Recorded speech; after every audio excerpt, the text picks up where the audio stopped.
that is primarily occurring at the duodenum. That's where most of the nutrients are going to be absorbed.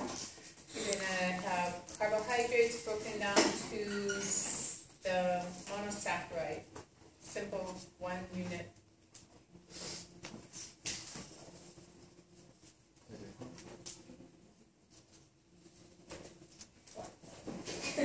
This one. Say. 1 unit of simple sugars. The proteins, most of that will be broken down to amino acids. However, some small peptides will be absorbed and then intracellularly broken down to amino acids. But mostly what you get into your bloodstream is going to be amino acids, or very, very small peptides, like 3 amino acids in length. And fats, that's going to be absorbed in the form of either a chylomicron, which is a combination of fats and proteins that are then water soluble. That will leave the cells of the digestive system. To get into the cells, you have to form what's called a micelle. And that is a small little emulsified particle that's small enough to get close to and next to the microvilli. So remember those microvilli that we saw earlier? The micelles are small enough so that they can get in between the microvilli and then come in contact with the plasma membrane and then get brought across. So we're talking about emulsification of fat. What you take in is usually big globs of fat, and you've got to get them to small enough globules that they can get close enough for absorption by the enterocytes. And part of that's due to the enzymes that are coming out of the pancreas. You got colipases and lipases, and the other is that you've got this emulsification going on with bile, that with the churning and mixing that's happening in the small intestine, you get the particles smaller and smaller. So here we've got carbohydrate digestion. You take in complex carbohydrates, maybe starch. Sometimes you drink glucose in your drinks. But most of the time you're taking in something that's a little bit more complex, and so you've got to break some bonds down. Here we've got starch that will be from a plant, maybe potatoes, pasta, something like that. And then glycogen, that's from other animals that have stored the polymers of glucose in their cells, and now you're consuming their cells and getting glycogen from their storage. You've got to break those bonds down in order to free up the monosaccharides that you can then absorb.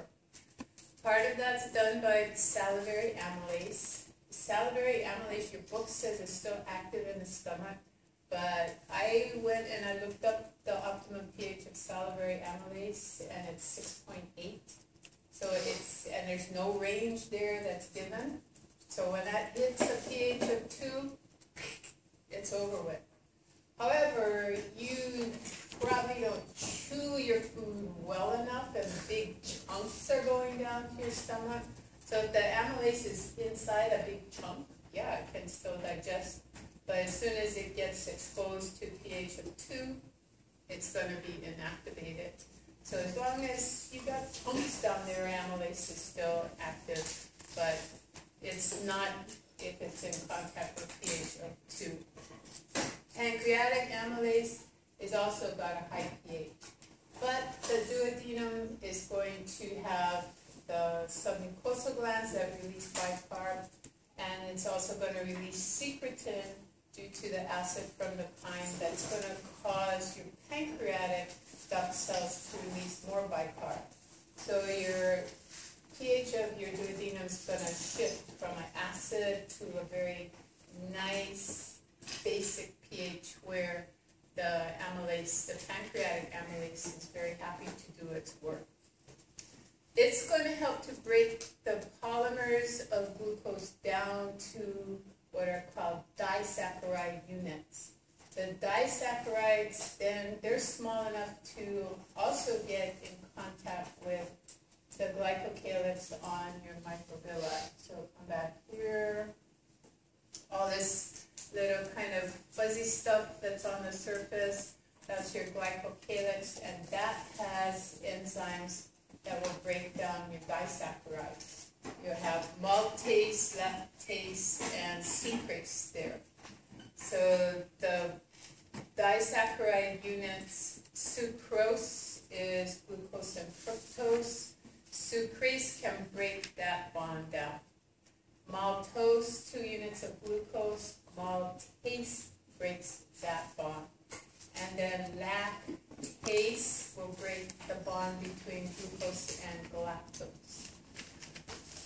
The single units then are absorbed by the enterocyte and then secreted on the other side on the facilitated transport. So you've got your little enterocyte with your microvilli.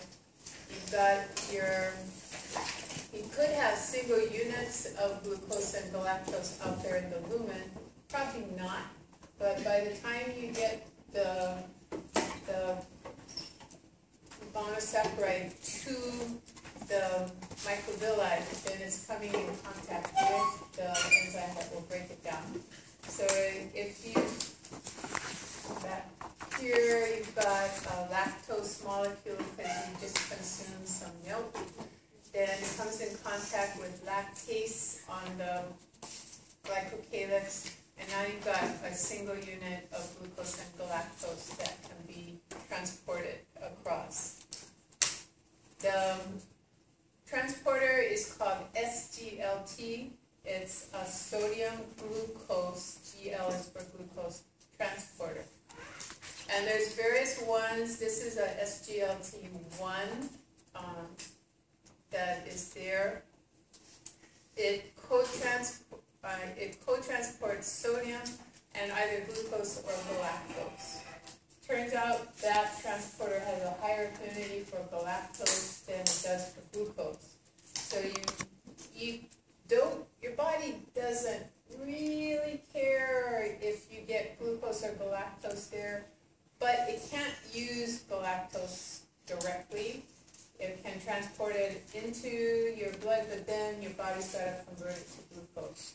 So it would probably prefer to have glucose units coming across. And it will transport glucose in, but if you have a higher concentration of galactose, you've got competitive inhibition going on anyway, and the higher the concentration of galactose, the less likely glucose is going to come across. Get it into the cell, and then it has to be transported again on the basal or the lateral side. There'll be these GLUT2 transporters on the lateral membrane and also on the basal membrane. So high concentrations of the GLUT2 transporters on those surfaces. Those will take glucose and galactose and pump them out. The fructose has its own transporter apically. It's called a GLUT5 transporter. And then GLUT2 will transport it out on the basal or lateral side. And these small units are small enough that they can get into the blood and then go up to the liver. For proteins, you take in your complex proteins in a quaternary, tertiary structure. You hit the acid in the stomach, and proteins denature an acid. So you're now unwinding the tertiary structure, and you've got secondary structures, primary structures there that have access. Peptide bonds are accessible to the proteases. The stomach will, with its pepsin, will break down some of those peptide peptide bonds, but the majority of the peptide bonds will be broken down by a collection of proteases from the pancreas. You've got carboxypeptidases, aminopeptidases, and endopeptidases. What those mean is if you have a chain of amino acids, one side is going to have a carboxyl terminal, and the other side will have an amino terminal on this chain of amino acids. And aminopeptidase only acts to chop off on that amino terminal peptide bond. Carboxypeptides only on the carboxyl terminal peptide bond. So those can only chop up single amino acid units from a chain of amino acids. An endopeptidase can go into the middle of the molecule and chop peptide bonds in the middle of a chain. And that frees up sections of these peptides that then have their own amino terminal and carboxyl terminal. Now you have more bonds for the amino and carboxypeptidases to act on. They're usually getting 3 amino acids produced, but tripeptides can also be brought in by the enterocyte. And then inside the epithelial cell, there will be additional intracellular peptidases that will finish the digestion. So it could be in the glycocalyx that these amino, endo, and carboxypeptidases are acting, and also in the lumen. And then if a peptide comes in, not a free amino acid, then intracellular peptidases can finish the job. This is one reason why the newborn shouldn't be given complex proteins too early. They don't have full complement of intracellular peptidases. They have less of the peptidases on their glycocalyx, so they can't break down the peptide bonds to a small enough unit that it's not going to set off the immune system cells once they get into the bloodstream. And the cells that are available for absorption aren't highly specific for what they bring across. So larger units than 3 amino acids get absorbed, and then they become antigenic to the immune system, and allergies develop. Amino acids, you can have them co-transported with sodium. The sodium is, as was with the transport of the carbohydrates, it's running down this concentration gradient. It's high in concentration outside, low inside the cell, and that concentration gradient drives this transporter. You don't need any ATP for that transporter, but you've got to maintain the sodium concentration gradient. So you're going to have ATP involved, but after the fact. So this is secondary active transport for those of you who don't remember or haven't had FAIR-1. So the sodium is pumped out, and that takes energy because you're going up the sodium concentration gradient. Yes, you're going out the other side, but interstitial fluid will be high in sodium as well. So luminal fluid or interstitial fluid is going to be higher in sodium than intracellular. The sodium is also driving the hydrogen ion movement.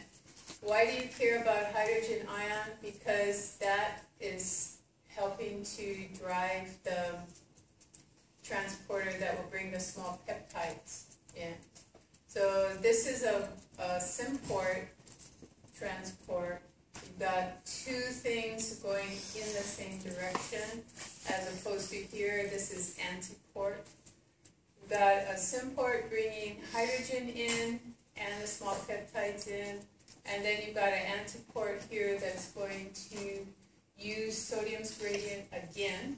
This time, instead of bringing amino acids in, it's going to expel the hydrogen so you can reuse it for peptides if you need to. And then you also have a receptor-mediated endocytosis that your book doesn't mention that can also bring in the peptides. This is more what your immature cells in your newborn will be using. And since it can transport larger peptides than this facilitated transporter does, that's why you get these large proteins that then become antigenic once they get into your and access to your immune system. We've got another transporter that will pump the amino acids out, and then they're small enough to get into the blood capillary.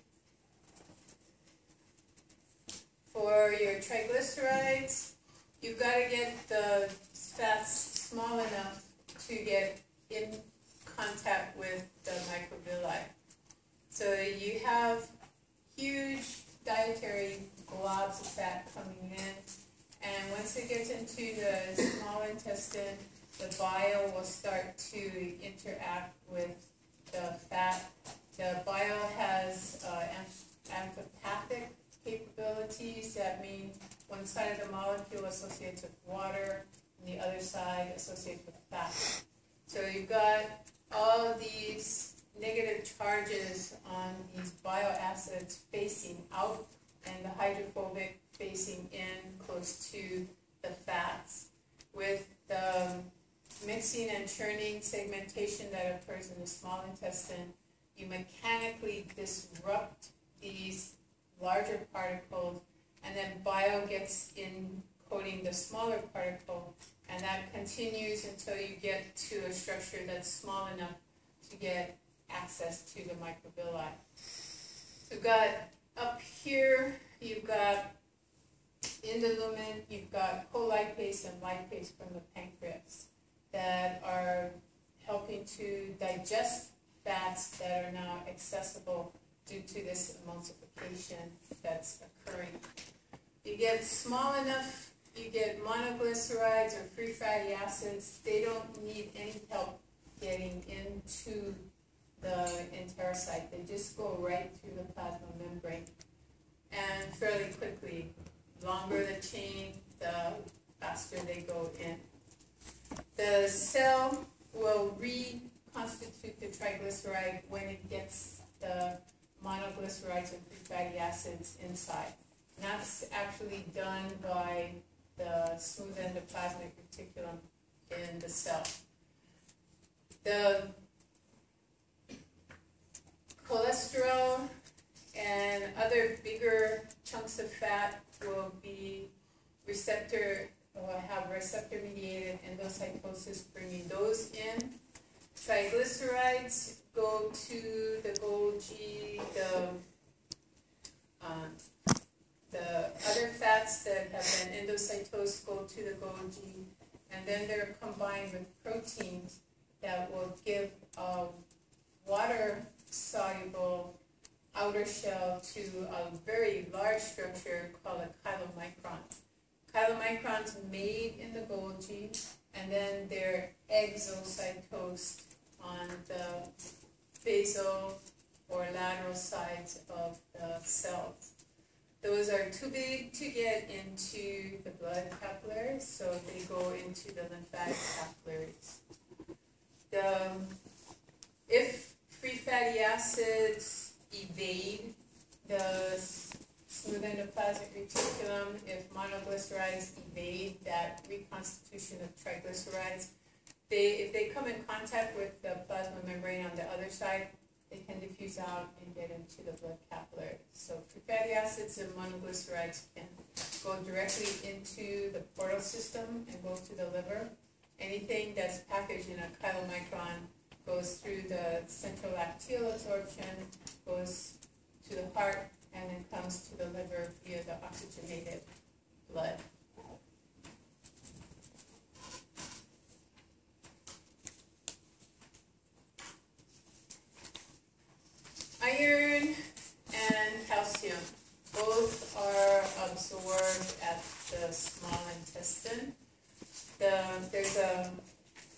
transporter for heme. There's a transporter for metal.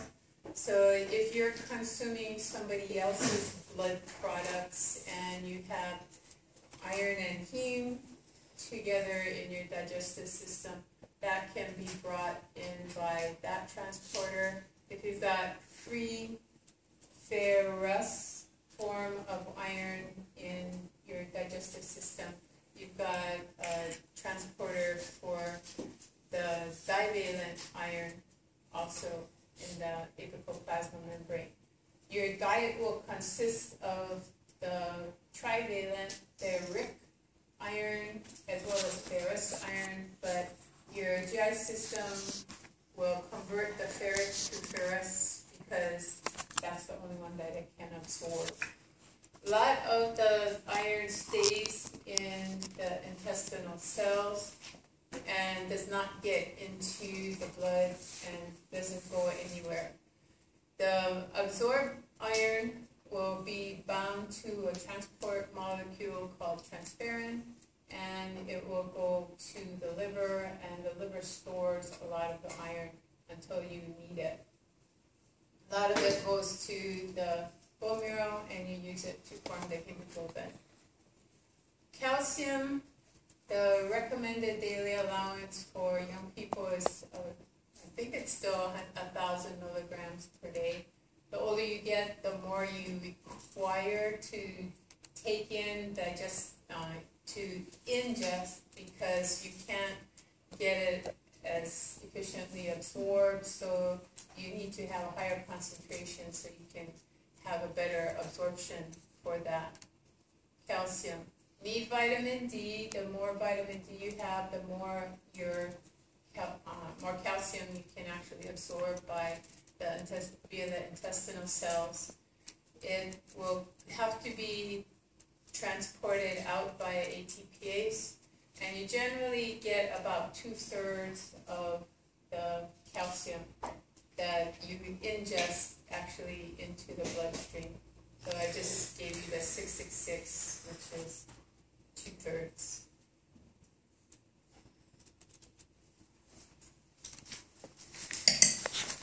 A glycerol molecule contains 3 hydroxyl groups.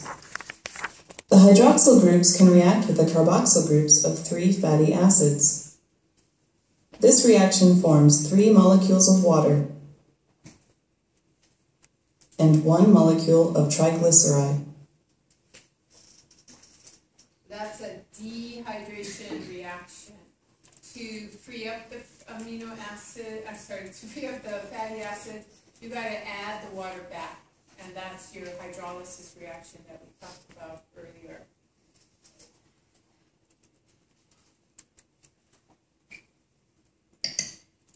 A meal is mostly digested by the time it is halfway through the small intestine. Digestion of proteins to amino acids and carbohydrates to monosaccharides is completed with the help of enzymes secreted by the pancreas and by cells of the epithelial lining. The breakdown products are actively transported across the plasma membrane of epithelial cells, then out of cells into the internal environment. From here they enter blood vessels. Fat digestion is accomplished with the help of enzymes from the pancreas and bile salts that form in the liver and are secreted by the gallbladder. The constant movement of the intestinal wall breaks up the fat globules. The droplets become coated with bile salts, forming an emulsification. This increases the surface area exposed to fat-digesting enzymes. The enzymes break down the triglycerides in emulsification droplets to fatty acids and monoglycerides. Concentration of fatty acids and monoglycerides in micelles concentrates molecules near the intestinal lining. They diffuse across the intestinal lining and reassemble as triglycerides. The triglycerides combine with proteins in the epithelial cell to form chylomicrons. These particles leave the cells by exocytosis and enter the internal environment. Once absorbed, the triglycerides enter lymph vessels. Now let's check what you have learned. Drag the text to the blanks to complete this diagram of fat digestion and absorption.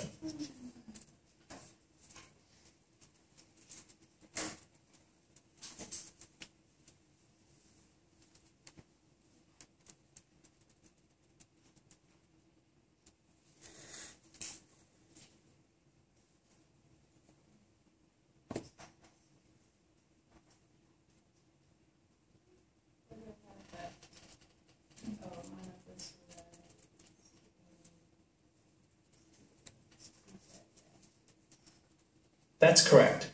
Micelle formation increases the concentration of monoglycerides and free fatty acids next to the intestinal lining, and they diffuse across it into the cell. Once inside, they reform triglycerides that combine with proteins to form chylomicrons.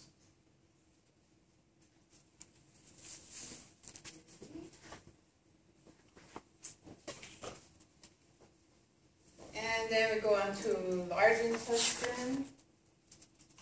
We talked about large intestine pretty much already. What we haven't really focused on is this internal and external anal sphincter. The internal anal sphincter is under your parasympathetic control. If the rectum distends and stretches that smooth muscle sphincter, then calcium enters, and well, actually, sorry, this stretches, it fires a nerve to the spinal cord, which comes back and then contracts the anus, and contracts the rectum, and then pushes the fecal matter that's in the rectum on out. So that's a defecation reflex. The external anal sphincter buys you time, but you have to learn to control that. So that is your potty training of your little dog, puppy, or baby. You've got to learn to control that. Otherwise, as soon as the rectum is distended, doesn't have to have much in it, just 25% full, and you already get this reflex stimulation for defecation. Large intestine's job is to get back the last, not all, but about 2/3 of the remaining water that left, that wasn't reabsorbed by the small intestine, and now has gotten to the large intestine. So it's going to want to reabsorb the water, and then it's going to want to coat it with mucus so it's slippery enough to continue on the way out. In order for the drying to occur, the water in the substance has to get close enough to the lining cell of the colon. So you need some more mixing and churning occurring there. This is done in the haustra. You get some segmentation and forward and backward movement of this substance, so retrograde, antegrade movement. And they refer to that as haustral churning, not segmentation. So they want to keep segmentation for small intestine restriction and this haustral churning for the large intestine mixing. So by moving the content back and forth, you get mixing of the content. The inner substances now get exposed on the surface, and they're freeing up the water that then can be reabsorbed. There are some electrolytes that are absorbed there, so some sodium, some chloride, and zinc, and magnesium can be absorbed there.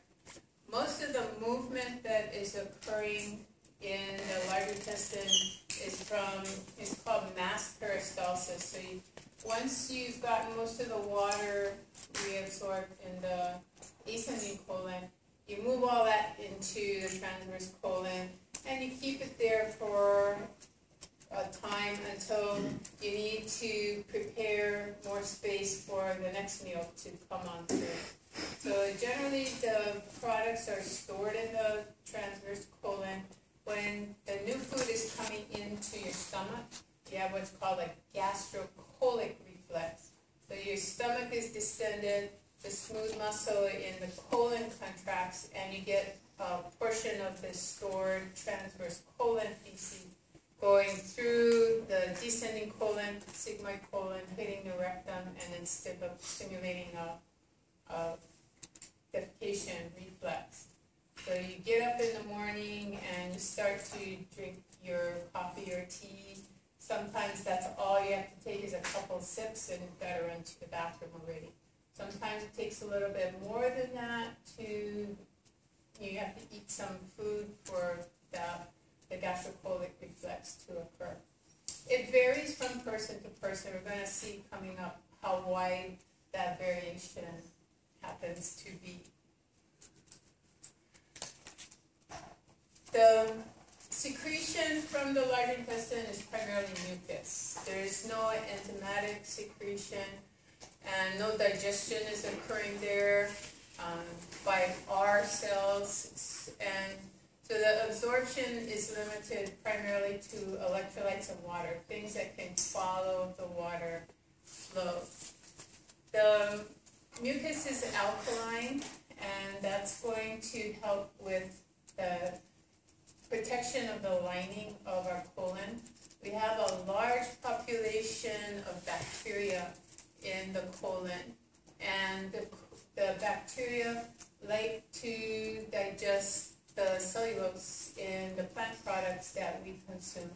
We can't digest the cellulose ourselves, but the bacteria can, and they use that digestive product usually for themselves.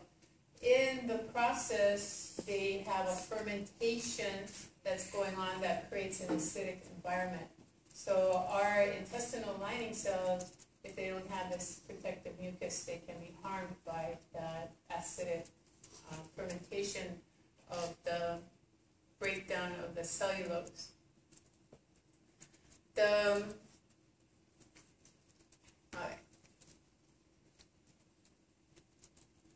So here's some information about, just a summary from your text. Talks a little bit about diarrhea. Diarrhea is caused by quite a few things, but can be bugs that get into your small intestine, referring to bacteria and viruses that release chemicals that irritate the smooth muscle in your small intestine, large intestine, so things move rapidly through faster than water can be reabsorbed. Or maybe you ingested a very hyperosmotic food, which then proceeded to irritate the lining and smooth muscle. And so the hyperosmotic brought the water out, and then you got a hypermotility that moves things past the absorptive cells too fast, so you hit the rectum with a watery mass. The problem with diarrhea and why you feel so lousy when you get diarrhea is because it creates a metabolic acidosis. You've got to, all that bicarb that's secreted into the small intestine to neutralize the acid from the stomach, that has to be remade. You're losing it in the diarrhea. So you're losing bicarb from the intestine, which means the cells have to make more, which means they're taking in essentially bicarb from the blood they're not directly in, but they're bringing in the CO2 and they're making the bicarb and putting it back into the intestine, and the hydrogen ion is going back into the blood.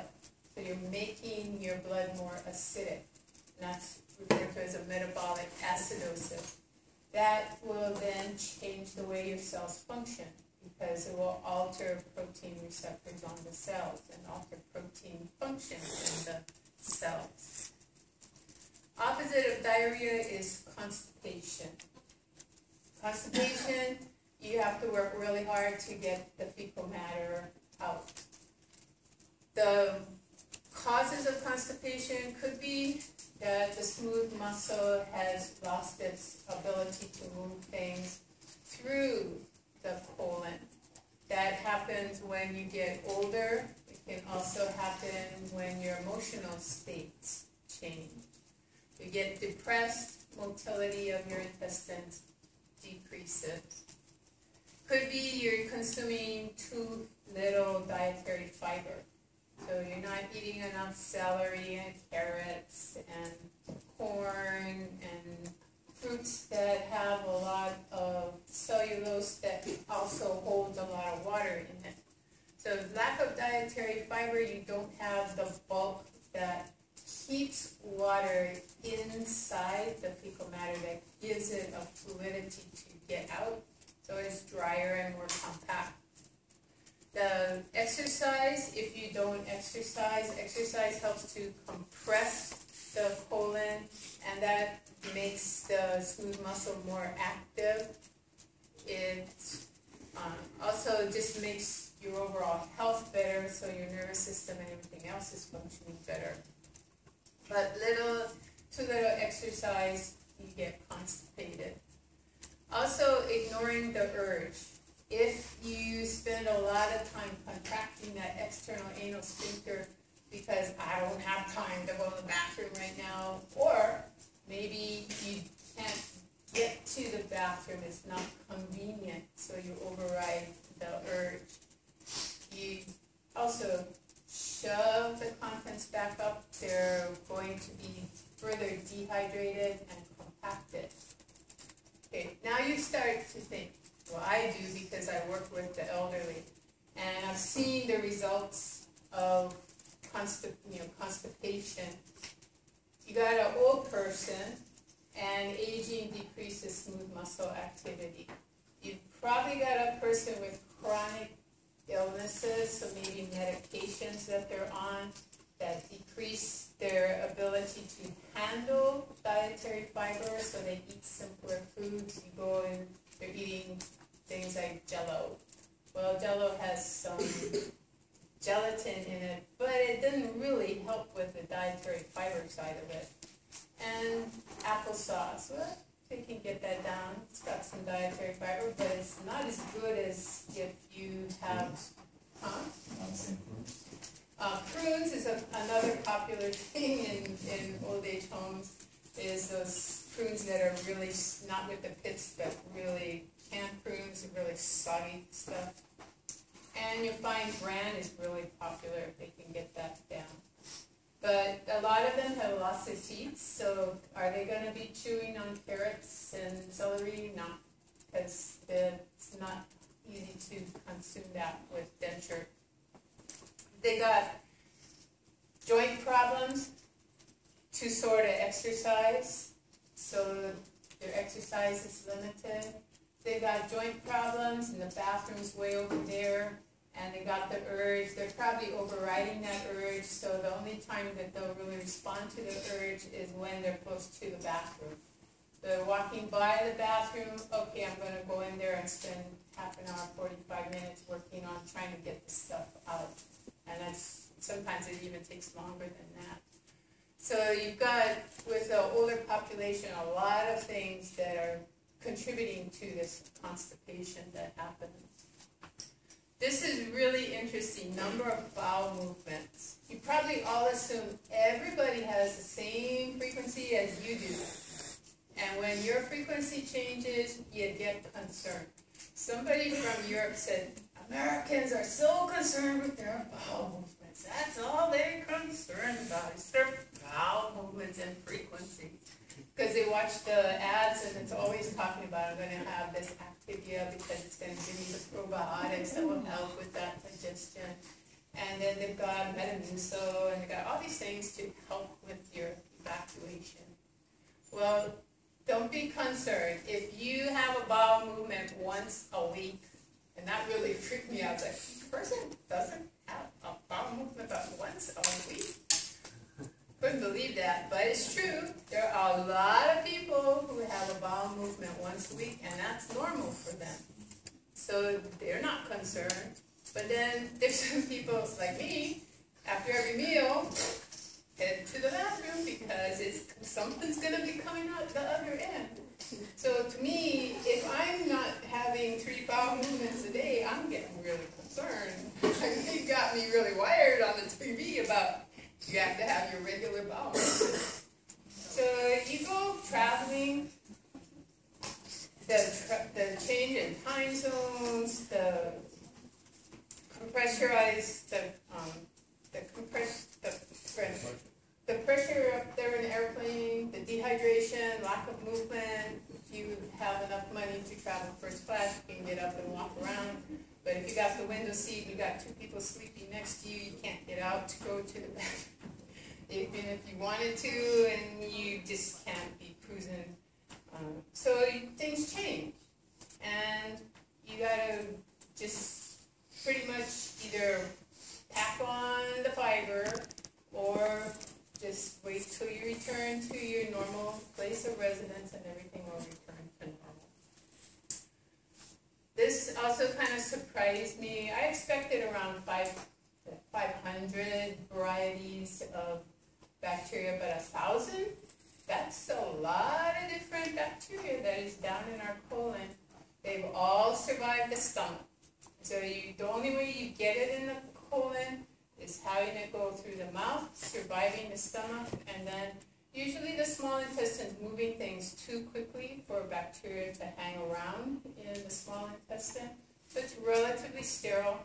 But the colon is designed to slow things down so they can get that last water reabsorbed and the electrolytes back. And so the bacteria are mostly in your colon. And then there's the calcium, magnesium, and zinc. Those are also absorbed.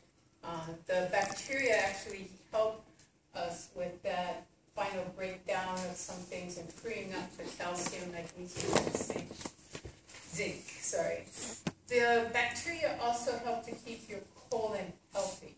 You do not want to clear your colon out, clear the bacteria out of your colon. Even if the health food store says to do cleansing diets, to do cleansing enemas, do not do that. If you succeed in getting rid of those bacteria, you're going to get very sick and you probably might even die. So it's not recommended. That, I don't know who started that, but somebody probably started making money off of those things, and so it sort of got perpetuated. There are risks to it. If you cleanse from this side for a long enough period of time, you lose your plica, you lose your villi, you lose your microvilli on your intestinal cell. So if you're not absorbing nutrients, your body's not going to keep around those cells with the surface area for absorption. If you try cleansing from the other end, you might perforate your bowel and have all these feces going out in your peritoneal cavity. You're going to have a really nastiness that way, so don't get into cleansing. Flatulence, the flatus is the Greek term for intestinal gas. So if you have flatulence, you're passing gas a lot.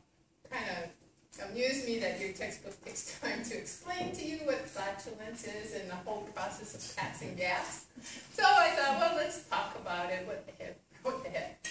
So typically when you eat a meal, once you open up that upper esophageal sphincter for food to pass, air gets in there. And so air goes down to your stomach. A lot of people, the air collects in their stomach and they just burp it right back up. And in some cultures, that's very complimentary of the food, if you burp during the meal. Not so much in our country, but anyway, you swallow the air. If it comes back up that direction, you don't have a problem. But what if it doesn't? What if it goes into the small intestine, into the large intestine, and you've got the bacteria down there that are digesting and creating gases as they do that, got that adding to that air, you've got to get it out. And that's what passing gas is all about. Sometimes beans, some people can't digest the beans, but the bacteria in the colon will digest the bean proteins, and that creates gas. So the process, according to your text, is the external anal sphincter contracts to create a small little slit. Then your abdominal muscles increase pressure against the rectum, and I guess my professor is probably correct that those little anal columns are to pass the gas, and the little pockets there are to hold the feces back, so that the gas passes out, but the fecal matter doesn't. And then because the muscle is contracted and keeping the sphincter just slightly open, there's going to be some loose vibration, and that's going to create the low-pitched sound of passing gas.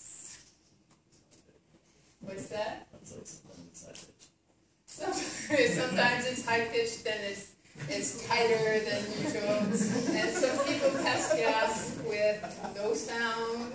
You probably know because you didn't hear anything, but you sure smell it. So you can get it passing without, with a looser sphincter. But the risk to having a looser sphincter is something else might come out as well.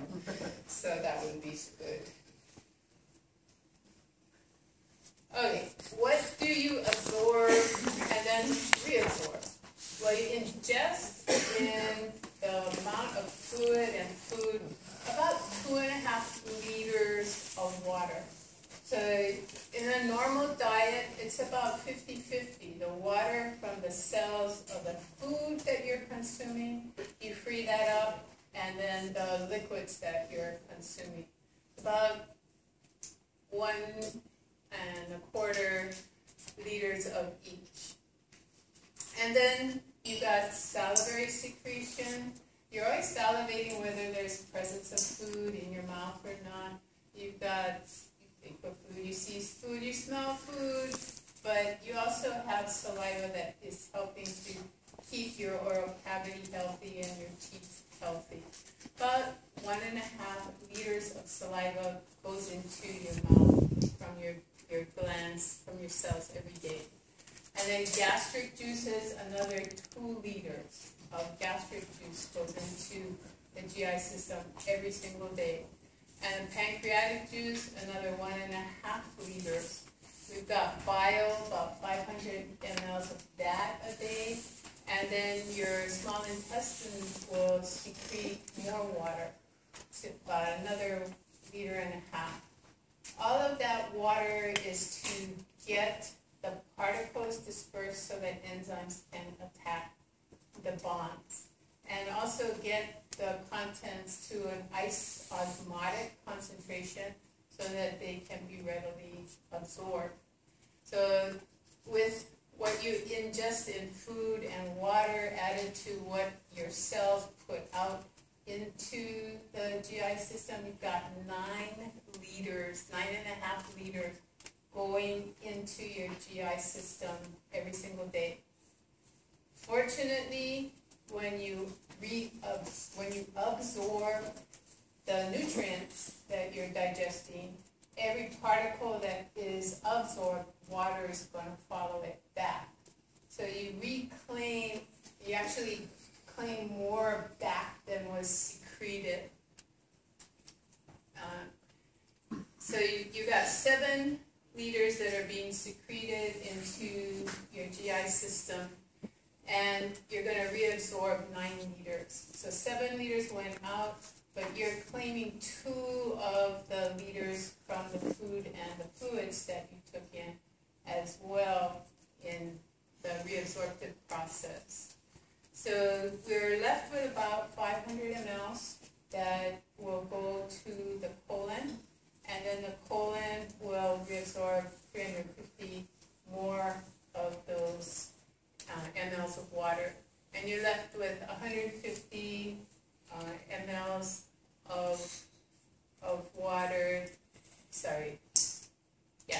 150 mLs of water that will go out in the feces every single day. And they converted it to grams because an ml is equal to a gram. That kind of threw me when I looked up there until I thought about it. Okay, so take a break and then we'll start on chapter 17.